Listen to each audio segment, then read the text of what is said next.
শুভ সকাল বন্ধুরা, কেমন আছো সবাই? মামনি রূপকথা নতুন একটা ব্লকে তোমাদের সবাইকে স্বাগত। আর বৃষ্টি ভেজা সকাল দেখে নাও, এটা হচ্ছে শুক্রবারের ব্লক। আজকে আমি ছাড়ছি। তা সকাল থেকে আজকে বৃষ্টি পড়ছে। আজকে খুব ইচ্ছা ছিল জানো তো, আমাদের এখানে 108 শিব মন্দির আছে, যে আমি জল ঢালতে যাবো। ওই জন্য অনেকটা সকাল সকাল উঠে পড়লাম, কিন্তু উঠেই বা কী হবে বলো? এই তো দেখছি সকাল থেকে বৃষ্টি পড়ছে। আর আমার ঝিলি করা কাজে চলেও এসছে, কোনো অসুবিধাই হয় নাই। কিন্তু আমি এই বৃষ্টিতে কিন্তু আমি যেতে পারবো না, কারণ দেখো এত বৃষ্টি পড়লে কি করে বাবার মাথায় জল ঢালতে যাবো বলো? ওই জন্য গাছগুলোকে দেখো জানলার একটু সামনে দিচ্ছি, যাতে বৃষ্টির ছাপড়টা পেলে ওরাও একটু সতেজ, ওরাও একটু দীর্ঘ নিঃশ্বাস নিতে পারবে, শান্তির নিঃশ্বাস নিতে পারবে। ওই জন্যে ওদিকে এইখানে আমি একটু বার করে দিলাম। আর আমি প্রতিদিন সকালে উঠি ওদিকে আমি বার করে দিই জানো তো, কারণ ওদিকে আমি চাই যে একটু ভালো মুক্ত জল, হাওয়া, রোদ সব পাক। আর আমি মানি প্লান্ট গাছের ভেতরে হাত দিয়ে দিয়ে দেখছি যে ওগুলোতে জল আছে কি না, দেখছি না, ভিজিই রয়েছে। ওই জন্য কী বলো তো, আমি আর এদিকে জল দিই না, ওই একটু করে স্প্রে করে দিই। স্প্রে বোতলের মধ্যে আমি তোমার ওই কি বলে একটা রেখে দিই, যদি ভুলে যাচ্ছি বলতে, তোমার ওইটা ভিজিয়ে রেখে দিয়ে আমি মাঝে মাঝে স্প্রে করে দিই। তারপরে দেখো আজকে তো নিরামিষ, এখন তো নিরামিষ খাচ্ছি। নিরামিষ খাবারে খুব ঝামেলা হয়ে গেছে জানো তো, কেন বলো তো? এখন আমি যেখান থেকে ছানা বা পনির আনি না, সেখানে পাওয়াই যাচ্ছে না, মানে এত ক্রাইসিস। আর আমি ওইখান ছাড়া নিই না। দিয়ে হাজব্যান্ডকে ডেয়ারির দুধ আনিয়ে দেখো ডেয়ারির দুধটা ফুটিয়ে নিলাম, দিয়ে ভিনিগার দিয়ে একটু ছানা কেটে নিচ্ছি, ছানার বড়া করে তরকারি করব। আর ওই ধারে হাঁড়িতে যে দুধটা দেখালাম, ওটা কাল রাত্রের দুধ, মানে কালকে দিনের দুধ আর কি, সর তুলে ওটা করলাম। ওই দুধটা সব সময় ছানা কাটি না, আবার ছানা যখন দুধটা শেষকালে হয় তখন কাটি। দিয়ে তারপরে দেখো পুজো টুজো করে একদম স্নান টান করে পুজো টুজো করে একদম চলে এলাম রান্নাঘরে। আর তার আগে টিফিন হয়ে গেছে, টিফিনে সবাইকে টিফিন দিয়ে দিয়েছি। আর জানো তো আমার ঘরে রুটিটা মাস্ট, রুটি আর ভেন্ডির তরকারি হাজব্যান্ডকে করে দিলাম। সেটা তোমাদেরকে দেখাই নাই, কারণ মনটা ভীষণ খারাপ, ভালো লাগছে না একদম। যাবো বলে ঠিক করলাম, মেয়েকে বলে রাখলাম, মেয়ে বলে হ্যাঁ মা তোমাকে আমি নিয়ে যাব, কোনো অসুবিধা নেই। জানি যে খুব ভিড়, এখন শ্রাবণ মাস মানে প্রচুর ভিড়। ওই জন্য আমি সোমবারে যাব না, ভেবেছিলাম যে আমি শুক্রবারেই যাব, কিন্তু হলো না যাওয়া। তারপরে আজকে রান্না করছি দেখো, আজকে রান্না করছি উচ্ছে আলু ভাজা আর ওই পটল আলু আর ছানা দিয়ে তরকারি, এই রান্না করব। আর তোমার কি বলবো, বিলিতি আমরা চাটনি আছে, সেটাই খেয়ে নেবো। কিন্তু চাটনি খেলে প্রচণ্ড অম্বল করছে, কিন্তু তবুও একটু শেষ পাতে চাটনি না হলে হয় বলো? চাটনিটা তো খেতেই হবে। দিয়ে চলো দেখো ছানাটা কেটে জলটা ঝরিয়ে একদম ভালো করে থেসে রেখে দিয়েছিলাম, দিয়ে রেখে দিয়ে দেখো গোল গোল করে পাকিয়ে নিচ্ছি। দিয়ে এটা হালকা করে তোমার তেলে ভাজবো, তবে আমি সর্ষের তেলেই ভাজবো। আমি সাদা তেলে রান্না আমার একদম ভালো লাগে না, আর খেতেও ইচ্ছা যায় না। দেখছো কতগুলো হলো, দুটো দুধ আনিয়েছিলাম, ডেয়ারির দুধ, ওই যেগুলো শক্তি দুধ হয় না, ওই দুধগুলো। দেওয়া দেখো এধার আমার উচ্ছে আলু ভাজাটা হয়ে গেছে। চলো তাহলে উচ্ছে আলু ভাজাটা নামিয়ে নিয়ে তারপরে আমি তরকারিটা চাপিয়ে দেবো। আর এত বৃষ্টি হচ্ছে, তার মধ্যে গুমসুনি গরম জানো তো, এত গরম করছে তোমাদের কি বলবো। বৈশাখ জ্যৈষ্ঠ মাসের গরমটা কিন্তু আলাদা, আর এখনকার গরমটা কি বলো তো, বিচ্ছিরি গরম। ফ্যানের তলা না থাকলেই তুমি মরে যাবে একদম, মানে এত কষ্ট। আমার পিছনের ফ্যানটা সব সময় চলে, আমি ওই জন্য তোমাদের সঙ্গে সব সময় কথা বলতে পারি না, আমাকে পরে ভয়েসে কথা বলতে হয় জানো তো। কেন দেখো ফ্যানের আওয়াজ একটা শোঁ শোঁ করে হবে না, আর তার মধ্যে যদি কথা বলি না, কথাটাও যেন একটা ভালো লাগে না। ওই জন্যে আমি কি করি বলো তো, আমি তোমার ওই ভয়েসেই কথা দিই। দিয়ে তারপরে দেখো আমি পটলটা ভেজে নেব, আলুটা ভেজে নেব, দিয়ে আমি শুধু নিরামিষ, আমি ওই আদা আর টমেটো আর কাঁচা লঙ্কা আমার পেস্ট বাটা আছে, আমি ওইটা দিই আমি করব। আগে আমি ছানার বড়াগুলো ভেজে নিই, তেলটা ভালোই গরম হয়ে গেছে, চলো ভেজে নিই। আর চিমনিটা চালিয়ে দিলাম, নাহলে আবার ঘর দুয়ার আরও যেন স্যাঁত স্যাঁত করবে, কারণ ওই তেলের ঝাঁঝটা উঠে আসে তো, আর ফ্যানটা চলে ও টানে জানো তো। দিয়ে ওই জন্য কি ফ্যানটা চালিয়ে দিয়ে এধারে আমি চিমনিটাও চালিয়ে দিই। চলো বড়াগুলো তাহলে ভালো করে ভেজে নিগা। আর তোমার সামনে সোমবার আসছে, সোমবারে তোমার বড় মেয়ে থাকবে না, আমাকেই সব কিছু করতে হবে, কিছু করার নেই। অনেক বেলায় তোমাদের কাছে চলে এলাম, কারণ আজকে সকালবেলা থেকে তোমাদের কাছে আসতে পারিনি। আজকে কাল রাত থেকে বৃষ্টি হচ্ছে জানো তো।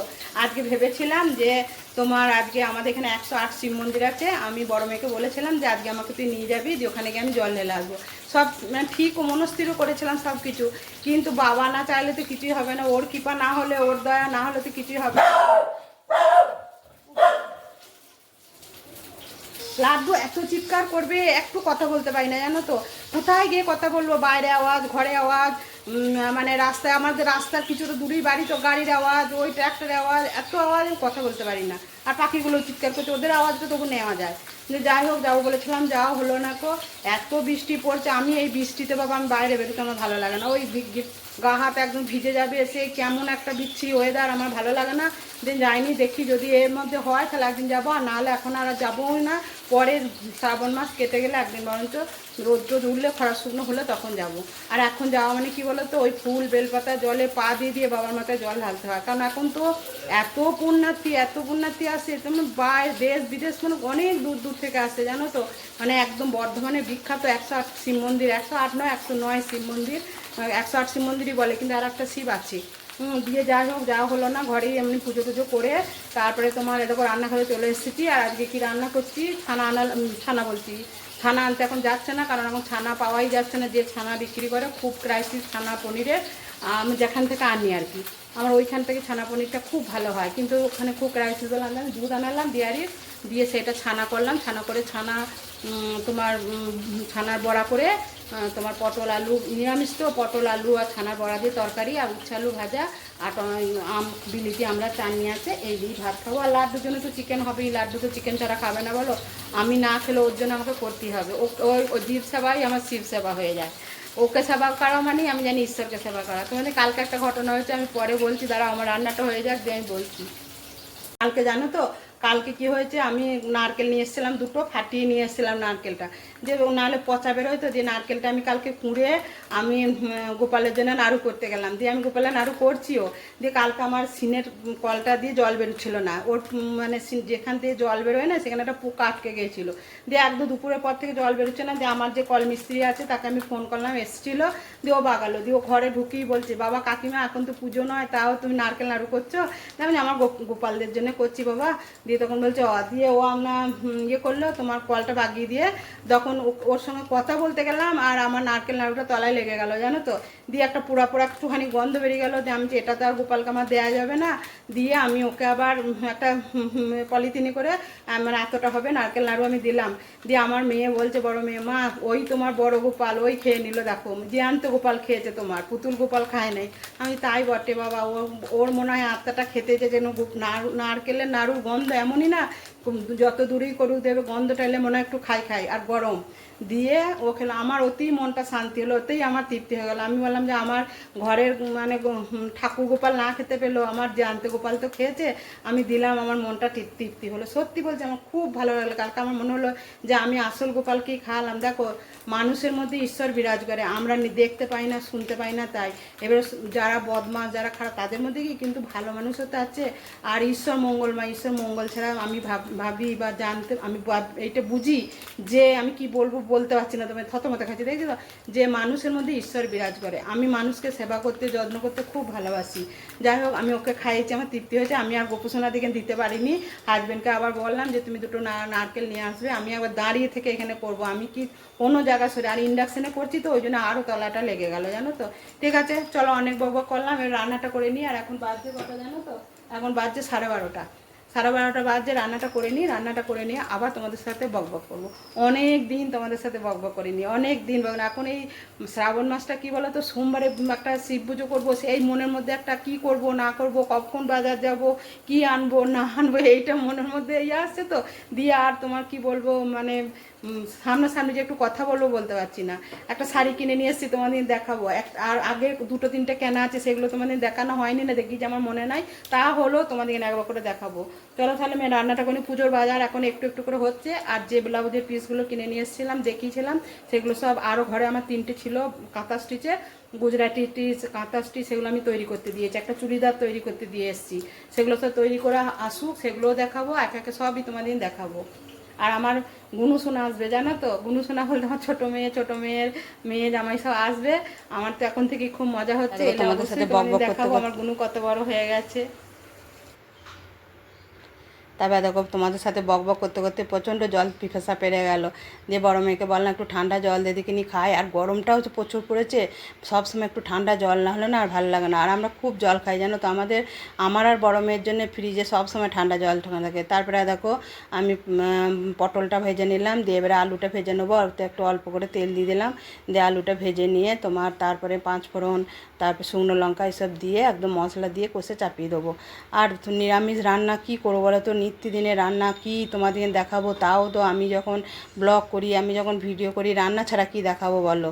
হ্যাঁ, আমি তো আর অন্য কিছু করি না, আমি চাকরিও করি না, আমি কোনো মানে কোনো কিছুর সঙ্গে যুক্তও নই। আমার সংসারটাই হচ্ছে আমার স্বর্গ। আমার এটাই তোমাদের কাছে প্রতিদিন দেখাই। তবে কি একটা দেখাই না, নিত্য নতুন যেটা রান্না করি সেটাই তোমাদেরকে দেখাই।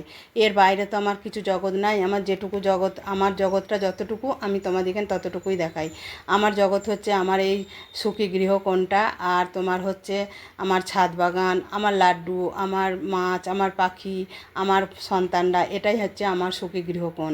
আমি এইটুকুর মধ্যেই আমি মানে বদ্ধ থাকতে ভালোবাসি। তা বলে কি তার বাইরে যাই না? অবশ্যই যাই, কিন্তু যখন যেখানে যাই তোমাদেরকে সেখানটাই একটু করে তুলে ধরি। তারপরে দেখো কতটা জল গরম করতে দিয়েছি, দেখেছো? একটু জলটা কেন গরম করতে দিয়েছি বলো তো? ওই তরকারিটা করছি, এই গরম জল কিছুটা তুলে নিই, তুলে নিয়ে ওই গরম জলটা তরকারিতে দেবো। আর দেখবে তরকারিতে গরম জল দিলে না খেতে খুব টেস্ট হয়।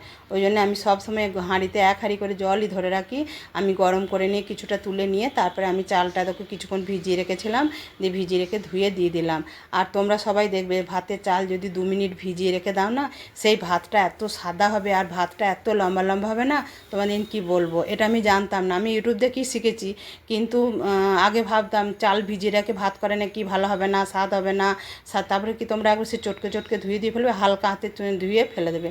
আর ওধার আমার তরকারি বসানো হয়ে গেছে, তরকারি হয়েছে। আর মেয়ে বললো, মা আজকে একটু ছোলা দিয়ে গুড় দিয়ে পাটালি করে দেবে। আমি যে কেন দেবো না, দিয়ে দেখো ছোলাগুলো আর একবার ভেজে নিলাম। এগুলো মানে খোলা ছাড়ানো ছোলা নিয়ে আসে, দিয়ে গুড়টা ভালো করে পাক করে নিয়ে এই ছোলাগুলোকে দিয়ে দেখো এটা দিয়ে তেল বুলিয়ে ঢেলে দিচ্ছি। কি সুন্দর হয়েছে জানো তো? তোমরা এরকম করে খাবে, দারুণ হয়েছিল খেতে। তবে চলো, আমার রান্নাতে হয়ে গেছে, লাঞ্চটা করে নিগা। তাহলে আজকে ভিডিওটা এই পর্যন্তই। দেখা হবে নেক্সট একটা ব্লগে। তোমরা ভালো থাকবে, সুস্থ থাকবে, আর আমার ভিডিওটা যদি ভালো লাগে অবশ্যই একটা লাইক দেবে।